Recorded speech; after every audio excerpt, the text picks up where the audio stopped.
Yo, I got a banger for y'all today. Hope y'all enjoy. Make sure y'all hit the like button, subscribe down below, hit the bell so y'all can get all the notifications for when I post. Without further ado, let's get into the video. I can't see her doing something like that. She's super intelligent. I can't. This is the moment Zach realized his wife, Ashley, was a secret murderer. Police found Taylor Wright, a friend of his wife, lying dead on his property. Police suspect Ashley was the murderer, but Zach refuses to believe it. Little did he know, he was about to get the shock of his life in the interrogation room. Can you tell me how you came to know Taylor? Through working PI cases. Okay. She'd come over to our house every now and then. She met my wife. They became friends. Did you guys ever have a falling out or? Never. From doing this job for so long, I would just pick up little lies from her. Just stuff just didn't start seeming right. She would disappear for days. You couldn't get her on the phone. Greg and I would try to call her. You couldn't get her on the phone. That's already a red flag. I ain't even gonna lie to you. He said she wouldn't come home for 3 to 4 days. A couple days. A couple days is crazy. And not having any type of, and that's your wife, my boy. Like, I think the first thing that would have went through my brain was that she a murderer or that she on drugs. Like, that's only one of the two things.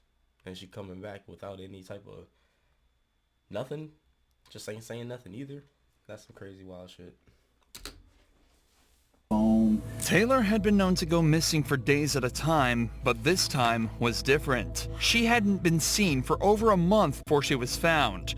Early on, cops believed her disappearance was nothing out of the ordinary, but she'd left everything at home, and what little texts she sent to her friends were in language she wouldn't normally use. I mean, I'm sure now you've read the news and everything. Yeah. You kind of know the date that we're talking about. Have you had a chance to go back and pinpoint where you were on the 8th of September?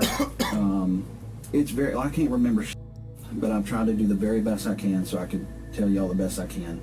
I went to the bank yesterday to pull my statement. I know I ate lunch at the seafood place at 9 Mile in Pine Forest. I ate there, and I remember eating by myself, and I remember Ash not being able to make it because she was tied up with work.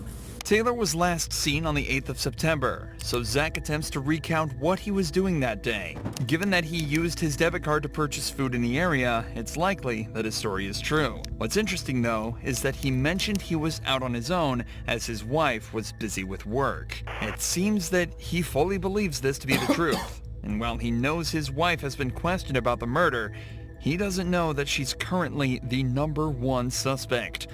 The cops aren't trying to learn more about the case. They're trying to determine if Zach had a hand in the murder, or at the very least, turn him against his... They trying to find out if he the murderer, or if he knows anything about the murder, or if he's tied up to it. Shit, he needs to be worried about is if his wife was about to kill his ass, honestly. Cause you got a murderer on your hands, not no wife, not no woman. You got a deranged person in your hands, man. Should have just lost her number immediately after she stopped texting you for a while. After a month was crazy. That's crazy. His own wife. Do you know anything about this money that Taylor had given you all? No, absolutely not. She's never given me anything. I've never got anything like from that. No. Okay. Do you know anything about your finances? No, to be honest. I give her when I work a case or and I got a settlement from my attorney, I hand it straight to Ash. She takes care of everything. The money the detective is referring to here is a sum of $34,000 that Taylor had given to Ashley for safekeeping. Taylor was going through a divorce and wanted the money away from her own accounts. But instead of putting it in a safety deposit box as promised, records show Ashley put it into her own accounts. By the time Taylor wanted it back, she'd already spent all of it. Coincidentally, Taylor only asked for it back on the 8th of September. If it's not already obvious by now, Zach is a very caring person who obviously trusted his wife a lot. So far, he's provided solid answers to where he was when Taylor disappeared and his involvement in the couple's finances, equating to almost none. But the detectives have to rule out any involvement whatsoever, so they decide to discuss where the body was found. The property up on Britt Road, and that's owned by her aunt and uncle. Have you ever been out there? Yeah. When's the last time you think you were out there? The last time I went out there is when I traded my four-wheeler for a side-by-side, and that's the last time I've been. Before that, it was, I couldn't tell you. Well, when was that? A couple months back. Your phone number, the 554 number, do you always keep that on you? Yeah, I reckon. Do you ever loan it out to anybody? No. Okay. No. Would you no. ever loan it to anybody, or No. do you remember Ashley ever using it, taking it with her? No.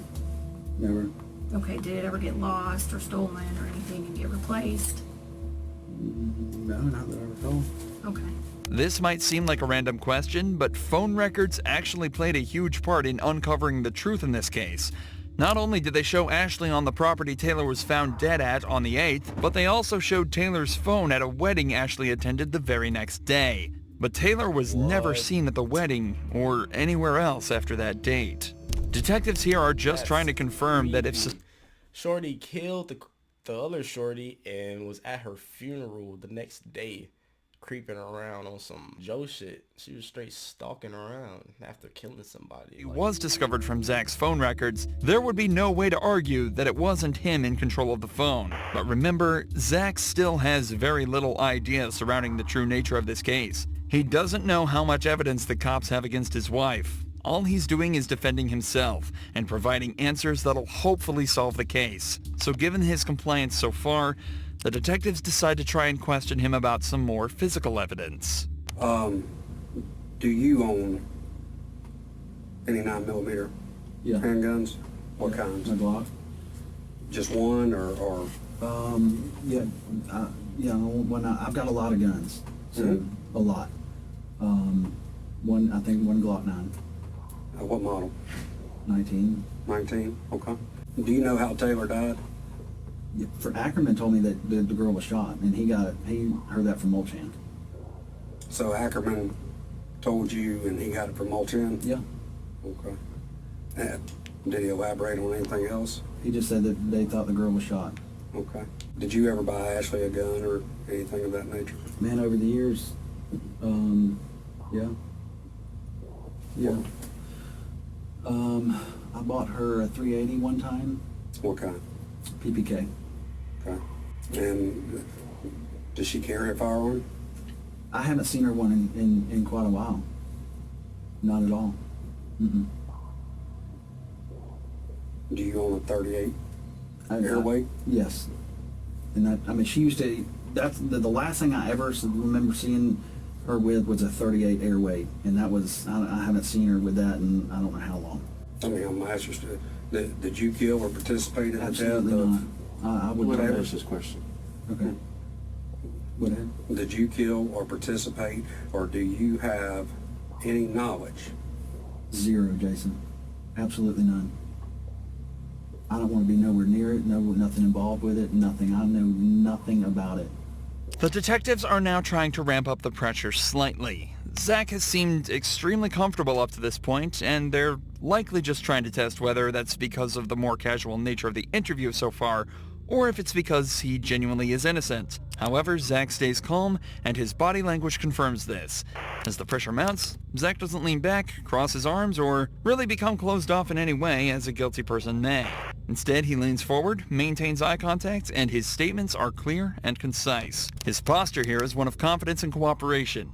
His feet are flat on the ground, and he's leaning towards the detectives, proving that he feels safe around them, and that he's got nothing to hide. In fact, this is just one of two different positions Zach has assumed throughout the interrogation. The other being a more casual, upright position with his hands and legs open.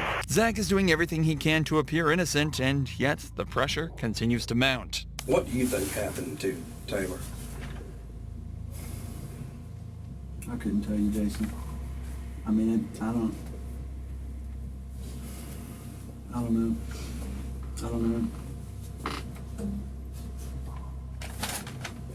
I mean, nobody deserves to ever get anything happen to them like that whatsoever. I don't know, buddy. I don't know what happened to her. And, I'm asking you, as this investigation continues, whether it's text, phone records, computers, financials, is there going to be anything that hems you up or No, ties you absolutely to that? nothing. Well, not just being involved in the actual murder, but as far as, afterwards. Helping conceal. If any person in this world was like, hey, Zach, come help me do something, I would run from that mother as fast as I could.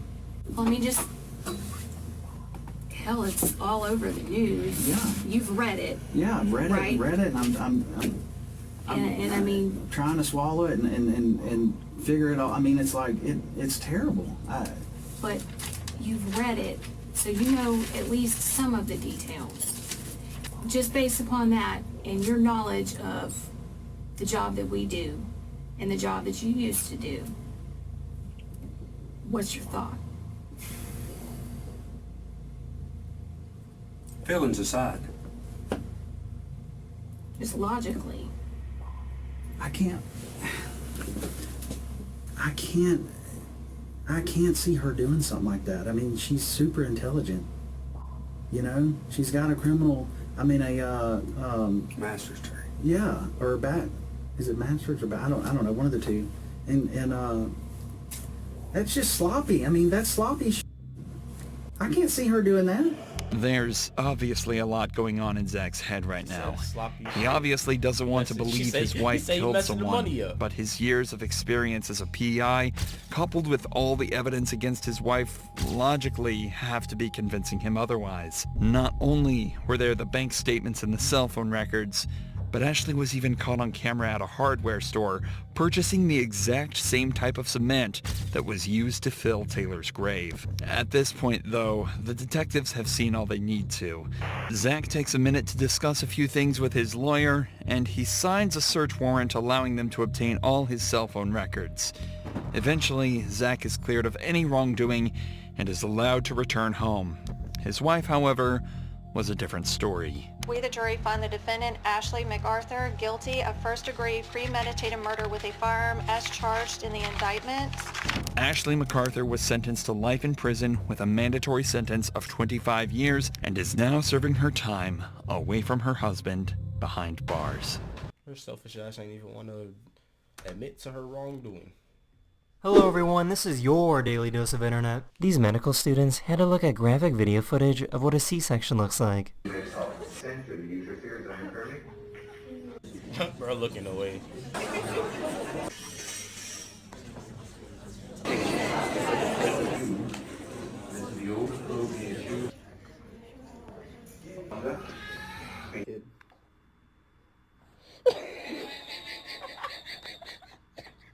Here's one way to deal with a rude customer.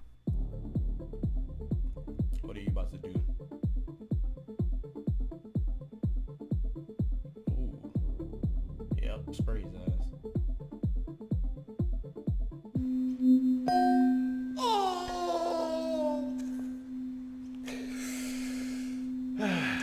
Every time this dog gets brushed, they do a little dance.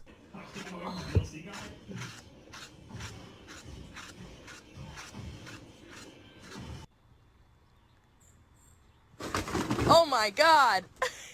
Oh no! Oh no! Some random guy followed her to her car and wouldn't leave her alone. Oh my god. That's terrifying. Y'all! Stop, did I not turn the car off to put in the gas? Anyway.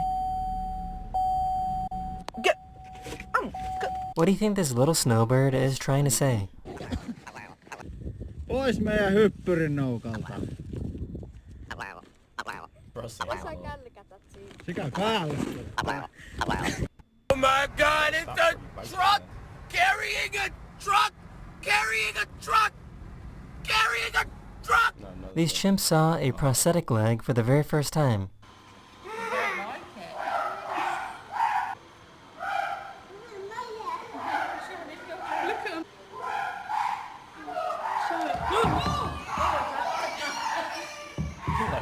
This company created a device that helps blind people understand their surroundings better. It's basically a self-driving car for the visually impaired. The device uses sounds and vibrations to help explain where objects are.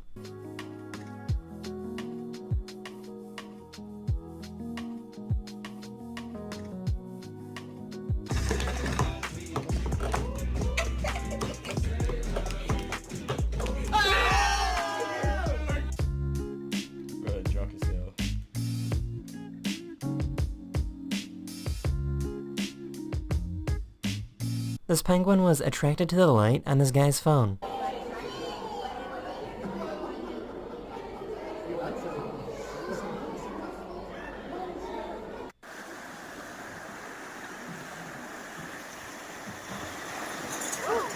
Ой, молодец, молодец.